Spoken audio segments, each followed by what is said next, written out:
Your career feels stuck. You think 2026 will fix it. That's wrong. Calendars don't create discipline. You do. Here's what happens when you wait. You give away your power. You become a slave to what happens around you. Roman emperors didn't wait for good days. They built systems that worked in chaos. Marcus Aurelius ran the biggest empire in history. He was fighting wars and dealing with plague. He didn't need motivation. He had discipline. Why does this matter to you? I'll show you the discipline of ascent. 3 steps that replace weak motivation with strong control. This isn't about feeling better. This is about doing better when everything falls apart. Phase 1. The audit. Stop being a slave to your moods. Most people think feelings are facts. They let emotions control their choices. Then they wonder why their careers don't grow. Sound familiar? You grab your phone first thing. Someone's bad mood ruins your whole day. You make excuses instead of progress. That's being a slave to your emotions. Marcus Aurelius wrote this: "You control your mind, not outside events." The emperor got something most people miss. Your comeback doesn't start by changing what's around you. It starts by being honest about where you're weak. Here's your first test, the morning chaos test. Your first hour sets up everything else. Most people fail before 7 a.m.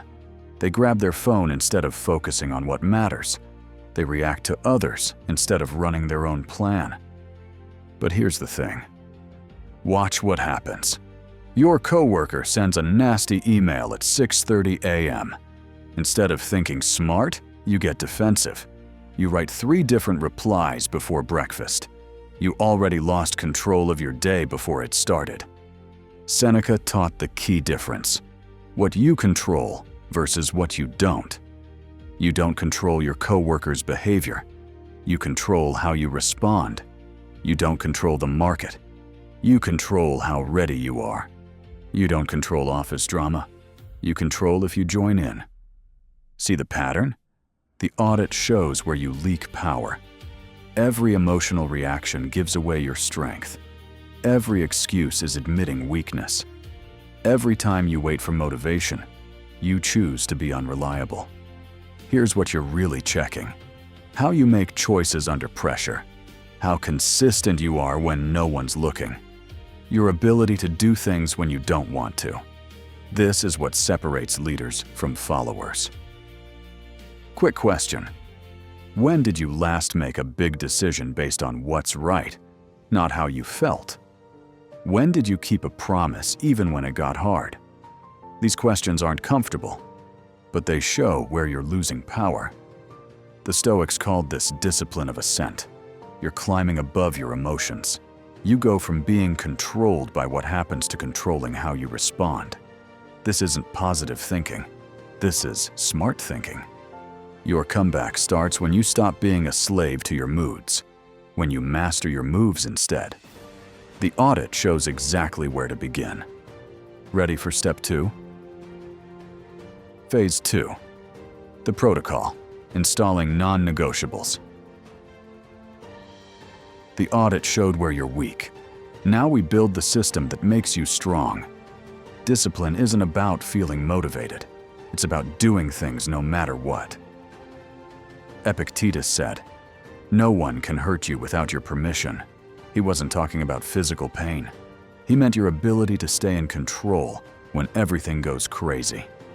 Here's what separates leaders from followers. Leaders have non-negotiables.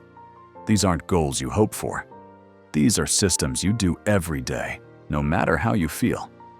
What are they? First, morning input control. No phone for 30 minutes. This isn't some trendy detox. This protects your priorities. The second you check your phone, you're living other people's plans, not yours. You're reacting, not creating.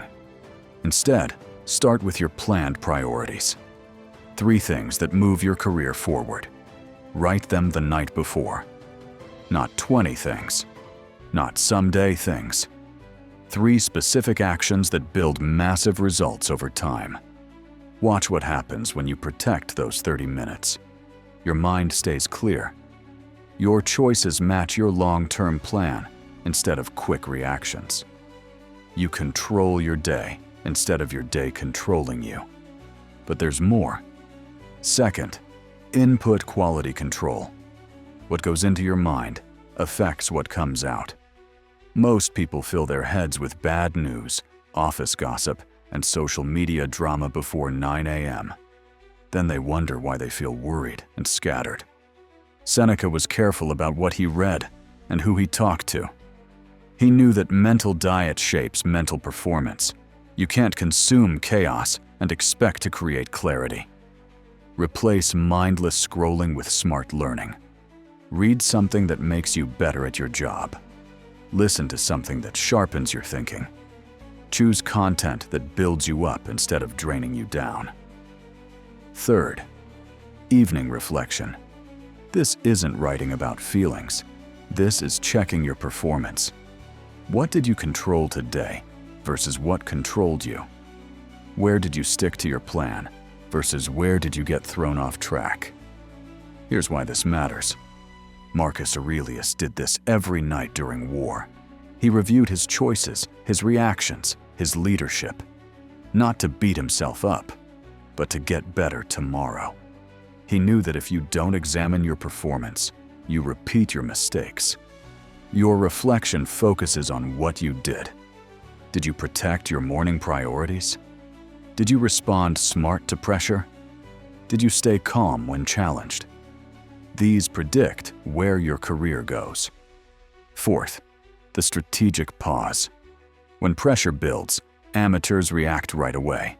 Leaders pause, check what they control, then act. This isn't hesitation. This is precision. Practice the 3-second rule. When someone challenges you or attacks your work, pause for 3 seconds. In that pause, ask one question. What response helps my long-term success? Not what feels good, not what's easy. What builds respect? Fifth, consistency tracking, not feeling tracking. For 30 days, track one thing. Did you do your system or not? Yes or no? No excuses, no partial credit, no emotional stories. Why does this work? This isn't about being perfect. This is about being reliable. The most powerful career tool isn't talent. It's doing things consistently when others can't. When your coworkers depend on their mood, you depend on your system. That's leadership. Here's what happens when you install these systems. Small daily actions build into big advantages. While others wait for motivation, you build momentum. While others make excuses, you make progress. While others react to what happens, you create what happens. But what about when things get really hard? Phase 3. The execution maintaining control under pressure. Building the system is one thing. Using it when life gets crazy is where real discipline shows. Real pressure shows who has systems and who has wishes. Your coworker takes credit for your work in front of the boss. Your project gets killed after months of work.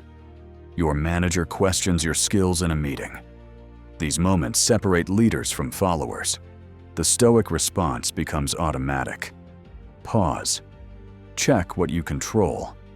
Act. Not what feels natural. What helps your long-term success? Here's how it works. When your coworker takes credit, the weak move is fighting right away or doing nothing. The strong move is documenting everything and talking privately with decision makers. You control the story without losing your cool. When your project gets killed, the weak move is getting defensive or giving up. The strong move is learning lessons and setting up for the next chance. You control how you respond to failure, not the failure itself. When your boss questions your skills, the weak move is making excuses or staying silent. The strong move is showing specific examples of value and clear plans to improve. You control the conversation instead of letting it control you. Strategic pauses become your secret weapon. While others react with emotion and hurt their reputation, you respond with strategy and build respect. The pause isn't weakness, it's precision. This builds strength. Setbacks don't break your system, they make it stronger. Each pressure situation becomes practice for staying in control under bigger stakes. Each challenge proves your system works when it matters most. Being consistent in small things creates power in big moments. When you do your morning routine no matter how you feel, you prove you can perform under pressure. When you stay calm in small fights, you build strength for big negotiations. What's the result? Your new identity shows up. You become someone who does things no matter what. Someone who stays in control when others lose it. Someone who moves forward when others stay stuck. Daily discipline shows up in career results, better choices under pressure, stronger relationships with leaders, more responsibility and opportunity. Not because you got lucky, because you became reliable. Your call to action. 2026 isn't your comeback year because the calendar changed. It's because you changed your system from emotion-driven to discipline-driven. Start with one system tomorrow morning. Protect those first 30 minutes. Build from there. Comment which step you're doing first, and I'll show you exactly how to make it work. Subscribe for more Stoic systems that actually work when the pressure is on. Executive by day, Stoic always.